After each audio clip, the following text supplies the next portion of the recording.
Amjad Iqbal metro 7 Pakistan के साथ इस वक्त मौजूद सदर अलाइस के ऑफिस में हमारे साथ मौजूद है अब्दुल समद खान। बात यह है कि कराची चैम्बर ऑफ कॉमर्स की जो आवाज़ है जो 19 जुलाई को हड़ताल की कॉल दी है,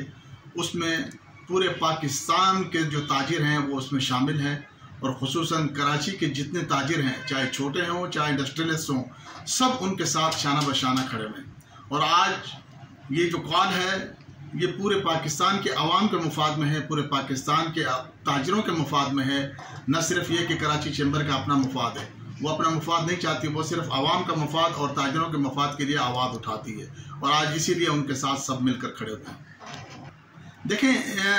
जो हुकूमत वक्त ने जो नामुनसिफाना इक़दाम किए हैं टैक्स के मामलात में, FBI को जो है तो नाजायज़ इख्तियारात दे दिए गए हैं, तो मैं समझता हूँ उसके लिए तो जो ताजिर है वो कम से कम उनके खिलाफ ज़रूर खड़ा होगा और जो काली भेड़ें हैं वो नहीं खड़ी होंगी,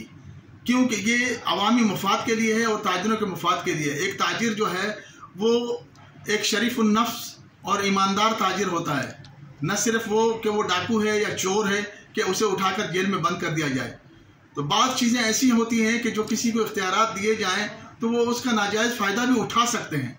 लेकिन हुकूमत वक्त को चाहिए कि वो कम से कम ताजिरों के लिए ये देखे कि आया ताजिर चोर हैं या साहूकार हैं, क्या हैं, हमें क्या समझा जाता है। आज पूरे पाकिस्तान के जितने ताजिर हैं, खुसूसन कराची चैम्बर ऑफ कॉमर्स से जो रिलेटेड हैं, वो अल्हम्दुलिल्लाह तमाम के तमाम टैक्स पेयर होते हैं और कराची चैम्बर का मेंबर उस वक्त तक नहीं बनता जब तक कि वो टैक्स पेयर ना हो। तो मैं समझता हूँ कि इसमें किसी ने भी कोई बददियानती न की होगी, लेकिन हुकूमत वक्त को चाहिए, हमारा मुतालबा यही है कि खुदारा इस काले कानून को वापस लिया जाए